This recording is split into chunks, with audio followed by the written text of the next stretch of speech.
আসসালামু আলাইকুম রহমতুল্লাহি ওবরাকাতুহু। সম্মানিত দর্শক, অবস্থা দৃষ্টে মনে হচ্ছে জামাতের একটা রমরমা অবস্থা।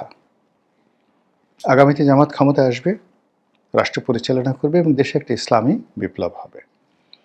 এবং তুরস্কের মতো তারা এখানে একটি সরকার প্রতিষ্ঠা করবে এবং এরদোয়ানের মতো নেতা জামাতের মধ্য থেকে পয়দা হবে। এটি জামাতের যারা একেবারে অল্প বুদ্ধির মানুষ, তারা এই যে গেয়ারা বা এই ধরনের চিন্তা চেতনা দ্বারা উদ্বেলিত হচ্ছে। কিন্তু জামাতের যারা থিঙ্ক ট্যাঙ্ক, তারা খুব ভালো করে জানেন যে এই মুহূর্তে তারা কি বিপদ এবং বিপত্তির মধ্যে পড়েছেন। আজ থেকে 14 মাস আগে সেই বিপ্লবের পরপরই সম্ভবত 2024 সনের 8-10 তারিখে জামাতের এক নেতার সঙ্গে আমার কথা হচ্ছিল এবং সেই টেলিফোন সংলাপটি ভাইরাল হয়ে যায়। ঠিক সেই সময়টাতে আমার কাছে মনে হচ্ছিল যে আমি বলেছিলাম তাকে যে জামাত এই 2-3 দিনের মধ্যে যে কর্মকাণ্ড করছে, তাতে মনে হচ্ছে যে আগামীতে সবচেয়ে বড় বিপদটি সবার আগে আসবে জামাতের উপর। তারপর দ্বিতীয় বিপদটি আসবে বিএনপির উপর। আর যারা ক্ষমতায় এসেছে তারা একটা সুদূর প্রসারী পরিকল্পনা করে ক্ষমতায় এসেছে এবং এই ক্ষমতা থেকে যাওয়ার সময় তারা এই ক্ষমতাটি অবশ্যই কোনো রাজনৈতিক শক্তির হাতে দেবে না। 1 বছর আগে সেই কথাগুলো বলেছিলাম। ঠিক ওই বক্তব্যের কারণে বিএনপির অনেক লোক আমার প্রতি বেজার ছিলেন, অখুশি ছিলেন। জামাতেরও অনেক লোক অভিমান করেছিলেন এবং এখনও সেই অভিমান অব্যাহত হয়তো আছে।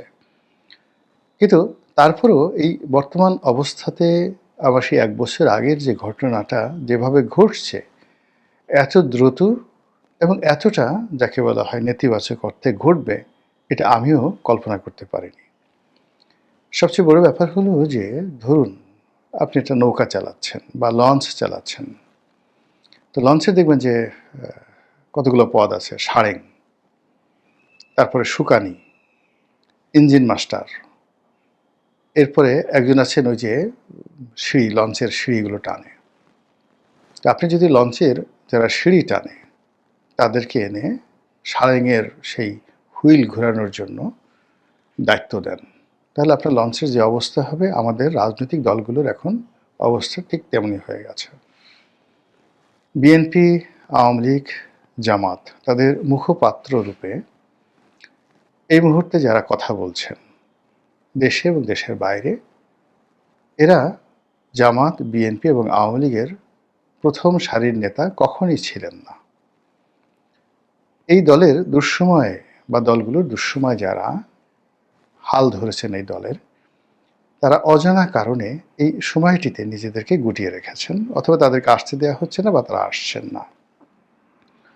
আর সম্মুখ সারিতে এসে যে সকল কথাবার্তা দলের পক্ষে বলছেন, 3টে দলেরই প্রায় সবগুলো কথাই তাদের জন্য আত্মঘাতী হচ্ছে। আপনারা সবাই জানেন যে এই মুহূর্তে বাংলাদেশের রাজনীতি নিয়ে আমেরিকা খুব খেলছে। যদি পূবের চাঁদ পশ্চিমে উঠে যায়, আমেরিকা কখনো বাংলাদেশে ধর্মভিত্তিক কোনো দলকে তারা ক্ষমতায় বসাবে না। কারণ কি আপনারা খুব ভালো করে জানেন। তো সেক্ষেত্রে আমেরিকার কোনো লোক যদি ধর্মভিত্তিক কোনো দলের সাথে বৈঠক করে, তাদের সঙ্গে দহরম মহরম সম্পর্ক করে, মূলত মানে সেই দেলোয়ার হোসেন সাঈদী সাহেবের সেই ওয়াজের মতো যে এক লোক একটা অজগর সাপ পুষছে,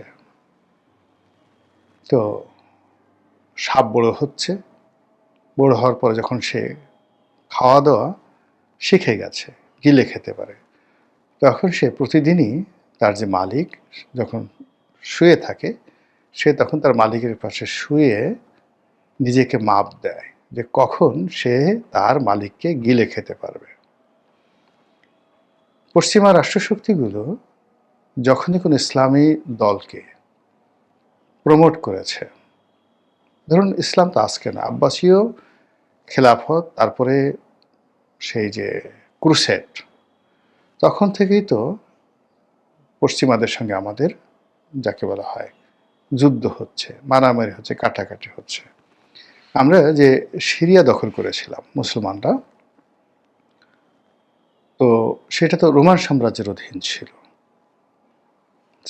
সেই রোমান সাম্রাজ্যের অধীনের একটা রাষ্ট্রকে আমরা দখল করেছিলাম। আমরা যে মিশর দখল করেছিলাম, তো মিশর তো রোমান সাম্রাজ্যের অধীনের একটা খুব শক্তিশালী রাষ্ট্র ছিল দীর্ঘদিন ধরে। আমরা যে পারস্য দখল করেছিলাম, ইট ওয়াজ এ পার্সিয়ান ডাইনেস্টি। কাজেই এখানে অনেকগুলো রাজনৈতিক বিরোধ ঐতিহাসিকভাবে আছে।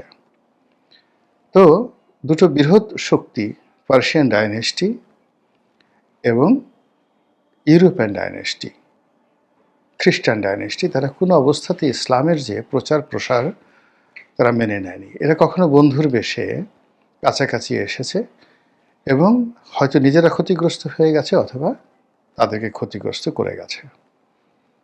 পাকিস্তানের কথা চিন্তা করেন, আফগানিস্তানের কথা চিন্তা করেন। তো এই গত ৮০-র দশক থেকে পাকিস্তান এবং আফগানিস্তান, ইউরোপীয়রা যে বেশি আসুক না কেন, আলটিমেটলি এই দুটো দেশের ক্ষতি করে গেছে। সিমিলারলি ভারত নামক যে রাষ্ট্রটি তৈরি হয়েছে, এই রাষ্ট্রটির পেছনের চালিকা শক্তি হিসেবে প্রথম দিন থেকেই জায়োনিজম, ইহুদিবাদ খুব গুরুত্বপূর্ণ ভূমিকা পালন করেছে। ফলে তাদের নিজেদের দেশের ভিতরে তারা মুসলমানদেরকে অনেক প্রোটেক্ট করে রেখেছে, গণতন্ত্র রেখেছে, কিন্তু পার্শ্ববর্তী কোনো একটা দেশে, সেটা বাংলাদেশ হোক, শ্রীলঙ্কা হোক, নেপাল হোক কিংবা পাকিস্তান হোক, এখানে মুসলিম শক্তি যেন বেড়ে না ওঠে। এমনকি তাদের নিজেদের দেশে মুসলিমদের সিভিল রাইট থাকুক, কিন্তু তারা পলিটিক্যাল রাইট যেন তাদের মানে একেবারে যাকে বলা হয় সমপর্যায়ে, হিন্দুদের সমপর্যায়ে না আসে, এই জন্য আধুনিক ভারত রাষ্ট্র সর্বোচ্চ চেষ্টা করছে। ফলে তাদের এই চিন্তা চেতনার কারণে তারা যখন লাদেনকে খুন করার প্রয়োজন হয়েছে, জুলফিকার আলী ভুট্টোকে খুন করার প্রয়োজন হয়েছে, তাদের মধ্যে যখন তালেবানদেরকে শেষ করার যাকে বলা হয় প্রয়োজন দেখা দিচ্ছে, মোল্লা ওমরকে মেরে ফেলার সময় এসেছে, তখন ভারত, ইহুদি রাষ্ট্র, ইসরায়েল এবং আমেরিকা একই সুরে তারা কথা বলেছে। মধ্যে আমেরিকার সঙ্গে ভারতের কতগুলো বিষয়ে দূরত্ব তৈরি হয়েছিল, আবার সেই দূরত্ব ঘুচে গেছে। এর কারণ হলো টার্গেট তো এক। তো কাজেই সেই ভারত বা সেই আমেরিকা যদি জামাতের খুব কাছাকাছি আসে, এটা জামাতের জন্য ধরে নিতে হবে সেই অজগর সাপের মতো, মাপ দিচ্ছে কখন সম্পূর্ণ গিলে খাবে। তো যা হোক, এখন জামাতের যেহেতু একটা সুসময় যাচ্ছে আপাত দৃষ্টিতে, তো জামাতকে আক্রমণ করার জন্য নানা রকম সিআইএর এজেন্ট, রয়ের এজেন্ট জামাতের মধ্যে ঢুকে যাবে এবং ঢুকে গিয়ে নানা রকম কথা বলে, ন্যারেটিভ কথাবার্তা বলে, উল্টাপাল্টা কাণ্ড কারখানা ঘটিয়ে তারা জামাতকে বিতর্কিত করবে। এক। ২ নম্বর হলো যে আবার প্রতিপক্ষে বিএনপির মধ্যে, আওয়ামী লীগের মধ্যে ঠিক সেম এজেন্ট আছে, যারা আবার ওটাকে ক্যাশ করবে। ধরুন এজেন্সিগুলো একটা প্রকল্প করলো যে তুমি ইলিশ মাছ পরিবেশন করবে, একটা এজেন্ট জামাতের মধ্যে থেকে। আর আওয়ামী লীগের মধ্যে যে এজেন্টটা আছে বা বিএনপির মধ্যে যে এজেন্ট আছে, বলার সঙ্গে সঙ্গেই ইলিশ মাছ দেখার সঙ্গে সঙ্গে এরা চিৎকার করে উঠবে যে ওই ইলিশ মাছের মধ্যে বিষ আছে। ঠিক সেম ঘটনাটা, একটার পর একটা ঘটনা জামাতের ক্ষেত্রে ঘটে যাচ্ছে। সঙ্গে সঙ্গে যখন ডক্টর মোহাম্মদ ইউনূস ক্ষমতায় এলেন, সঙ্গে সঙ্গে কারাগার খুলে গেল, আয়নাঘর থেকে সবাই বের হলো, ব্রিগেডিয়ার আজমি বের হয়ে গেলেন। প্রথমে তাকে নেতা বানানো হলো, প্রথমে তাকে হিরো বানানো হলো, তাকে যাকে বলা হয় তার বক্তব্যগুলো খুব লাইমলাইটে নিয়ে আসা হলো। এরপর সেই বক্তব্যগুলোর মধ্যে থেকে একটা একটা করে ধরে এখন যে ব্যবচ্ছেদ বলা হয়, পোস্টমর্টেম, সেই পোস্টমর্টেম করা হচ্ছে। তার গামছা পুরনো হলো না কেন, ১৫ বছরের গামছা। তারপরে তিনি আয়নাঘরে ছিলেন না, এখন তিনি এক রুমে ছিলেন, এসি করা রুমে ছিলেন। এই জিনিসগুলো এই মুহূর্তে সামনে এনে পুরো যে জামাত ডামাডোল তৈরি করছে, সেই ডামাডোলকে রীতিমতো বিতর্কের মধ্যে ফেলে দিচ্ছে। মুক্তিযুদ্ধ, ৭১-এর ঘটনা, রাজাকার, আলবদর, আরশাম, যে বিষয়গুলো আলটিমেটলি সেটেলড হয়ে গেছে এবং কতগুলো শব্দ ওটা নিয়ে এখন আর নতুন করে বিতর্ক করার কোনো সুযোগ নেই।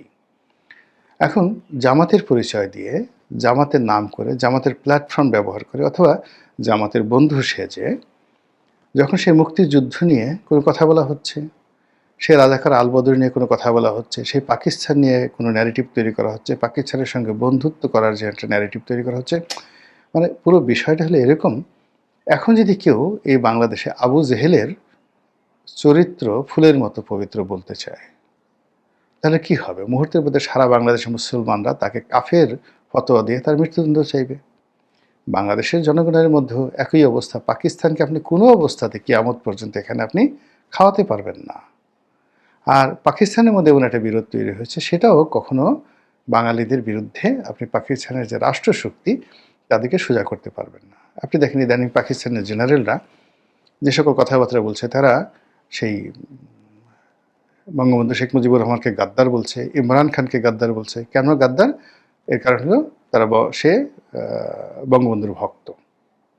তো এইরকম ন্যারেটিভগুলো, তো এই যে জামাতের যে অভ্যন্তরীণ যে সকল সমস্যা ঘটছে, বিশেষ করে মিডিয়াতে, সোশ্যাল মিডিয়াতে এবং মূলধারার গণমাধ্যমে, আমার মনে হচ্ছে যে অনেকগুলো জামাতের এজেন্ট ঢুকে পড়েছে। সাম্প্রতিক সময় আপনি দেখবেন যে কতগুলো লোক, কেউ হয়তো সরাসরি জামাতে আছেন, কেউ জামাতের সহযোগীর প্রতিষ্ঠান বা বন্ধু প্রতিষ্ঠান রূপে আছেন। তারা যে সকল কথাবার্তা বলছেন তার পুরো দায় দায়িত্ব জামাতকে নিতে হচ্ছে। এই যে এই সময় বিতর্কের একেবারে সর্বোচ্চ পর্যায়ে থাকা একটা লোক, আমি তার সম্পর্কে জানলাম। এই ছেলেটি 91 সনে ম্যাট্রিক পাস করেছে, রাজশাহী বিশ্ববিদ্যালয়ে পড়তো, ছাত্রলীগ করত শেকরের সঙ্গে, এবং রাজশাহী বিশ্ববিদ্যালয়ের সবচেয়ে বড় যে হলটি, সেই হলের যখন ছাত্রলীগের কমিটি নিয়ে নির্বাচন হচ্ছে, এই ছেলেটি নিজেকে ছাত্রলীগের সভাপতি রূপে তখন সেই কমিটিতে প্রতিযোগিতা করেছে এবং মাত্র 2 ভোট পেয়েছে। গাঁজা খেত, মানে পুরো ক্যাম্পাসে তাকে গাঁজারু হিসেবে সবাই জানত, গাঁজার সম্রাট। এখন সে হয়ে গেছে জামাতের এই মুহূর্তে বীর সালাউদ্দিন, বিপ্লবী নেতা, এবং তার বক্তব্যের জন্য সারা বাংলাদেশে জামাত এখন রীতিমতো বিব্রত। এই ছেলে পরে কিভাবে লন্ডনে গেল, কিভাবে গাঁজা ছাড়লো, বা এখনও গাঁজা খায় কিনা, চেহারার মধ্যে এখনও স্পষ্টতই গাঁজার লক্ষণ আছে। এবং সেই ছেলের ডাকনাম ছিল পুলক, রাজশাহী বিশ্ববিদ্যালয় পুলক ছিল। তাহলে 91 সনে যদি ম্যাট্রিক পাস করে থাকে, ইন্টারমিডিয়েট করেছে কত, 83 সনে, 93 সনে। তো 93 সনে ইন্টারমিডিয়েট করেছে, তাহলে 94, 95 সনে সে বিশ্ববিদ্যালয়ে পড়তো। 95 সনে ক্ষমতায় কারা ছিল? বিএনপি ক্ষমতায় ছিল। তো বিএনপি যখন ক্ষমতায় ছিল তখন যে লোক ছাত্রলীগ করে, আর তখন তো জামাতের এরকম মানে কোনো রমরমা অবস্থাই নেই, যে লোক ছাত্রলীগ করে এবং একটা বিশ্ববিদ্যালয়ের সবচেয়ে বড় হল, সেই হলের যে সভাপতি পদে ওখানে লড়াই করেছে, এবং ছাত্রলীগের প্রত্যেকটা লোক বলে যে ও তো কোনোদিন শিবিরের ধারের কাছে যায়নি, সেই লোক এখন শিবিরে গিয়ে এমন সব কথাবার্তা বলছে যে কথায় শিবিরকে, জামাতকে রীতিমতো নতুন বিতর্কে ফেলে দিয়েছে। অথচ এই ছেলেটার চেহারা, সুরত, কথাবার্তা তো এখন যেভাবে দেখছি, এই 14 মাস আগে তো আমরা তার নামই জানতাম না, এদেরকে কোথাও দেখেই নেই। অবস্থা দৃশ্যে কী মনে হচ্ছে, যে আপনার কাছে মনে হচ্ছে না যে এই জামাতের মধ্যে মুনাফিক ঢুকে গেছে, আওয়ামী লীগের লোক ঢুকে গেছে? মানে আপনি যে কাজটি করবেন ঠিক সেম, মানে every action has the same reaction, বিজ্ঞানের ভাষা। আপনি যতটুকু গুঁতো দিবেন ঠিক ততটুকু প্রতিঘাত আসবে, ইট মারলে পাটকেল ফিরে আসবে। তো আপনি ছাত্রলীগের মধ্যে শিবির ঢুকিয়ে দিয়েছেন, তারপরে ভূগোল বাজিয়ে বলছেন যে এটা আমাদের রাজনৈতিক পলিসি। আওয়ামী লীগ বা বিএনপির মতো যে দল, তারা তো লেবেন চুষ খায় না, তারা এই রাষ্ট্র পরিচালনা করেছে, তারা মুক্তিযুদ্ধ করেছে, তারা পাকিস্তানি বাহিনীকে যুদ্ধ করে দেশ থেকে হটিয়ে দিয়েছে। ভারতের মতো একটা রাষ্ট্রের সঙ্গে কখনো সম্পর্ক রক্ষা করে টেক্কা দিয়ে তারা একাধিকবার রাষ্ট্র ক্ষমতা চালিয়েছে। তো আপনি সেই দলের সঙ্গে বা সেই দুটো দলের সঙ্গে, ইভেন জাতীয় পার্টির সঙ্গে আপনি চালাকি করবেন, কৌশল অবলম্বন করবেন, আর তারা বসে বসে আঙ্গুল চুষবে, এর চেয়ে নির্বুদ্ধিতা আর হতে পারে না। ফলে আপনি যে কাজগুলো করেছেন তার চেয়ে দ্বিগুণ শক্তি নিয়ে, কৌশল নিয়ে আপনার প্রতিপক্ষ আপনার সঙ্গে সেই কাজ করবে। সেটা সামাল দেওয়ার জন্য সেই আপনি বাগানে যেভাবে বেড়া দিতে হয়, ফেন্স দিতে হয়, এটা কি আপনি দিয়েছেন? যেভাবে ফিল্টারিং করতে হয়, আপনি কি সেই ফিল্টারিংগুলো করেছেন? অল অন এ সাডেন অনেকগুলো লোক যারা এই 14 মাস আগে জামাতের নাম মুখে নিতেন না, জামাতের কোনো জায়গাতে ছিলেন না। আমি একটা লোককে জানি, উচ্চ আদালতের একজন বিচারক ছিলেন, জামাতের খুব ঘনিষ্ঠ। তা আমি একদিন তারে বললাম যে, আমি তো জানি আপনি জামাত করেন। তো আপনার কোর্ট থেকে জামাতের লোকজনের সবচেয়ে বেশি বেল কম হয়। আপনি ফাইলে ধরেন না, কারণটা কি? ভদ্রলোক মাথা নিচু করে রইলেন।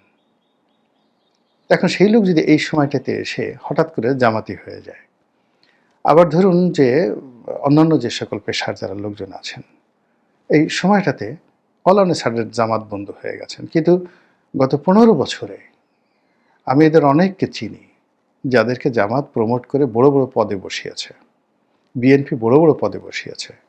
তাদের সামনে বিএনপি এবং জামাতের লোকজন আর্তচিৎকার করেছে। আওয়ামী লীগের লোক এসে বিএনপি জামাতের লোককে সাহায্য করেছে, কিন্তু সেই লোকগুলো পদে ছিল, পদবিতে ছিল, ভালো ছিল। কোনোদিন নিজেদের একটা পকেটের পয়সা দিয়ে কোনো সময় জামাতকে সাহায্য করেছে, সহযোগিতা করেছে বা বিএনপিকে সহযোগিতা করেছে, এরকম কোনো নজির নেই। নাম ধরে ধরে বলতে পারবো। কিন্তু এই সময়টাতে, পরিবর্তিত সময়টাতে, তারাই জামাতের সব কিছু, বিএনপির সব কিছু নিয়ন্ত্রণ করছে। ফলে যা হবার তাই হচ্ছে। বড় বড় রাজনৈতিক দলগুলো তাদের রাজনীতির সক্রিয়তা হারাচ্ছে। পারস্পরিক দ্বন্দ্ব সংঘাতে তারা এমন একটা পরিস্থিতির সৃষ্টি করছে, রাজনীতি নির্বাসনে যাচ্ছে এবং অপরাজনীতি এখানে বাসা বাঁধছে। মহান আল্লাহ আমাদের সবাইকে হেদায়েত দান করুন এবং হেফাজত করুন। আসসালামু আলাইকুম ওয়া রাহমাতুল্লাহি ওয়া বারাকাতুহু।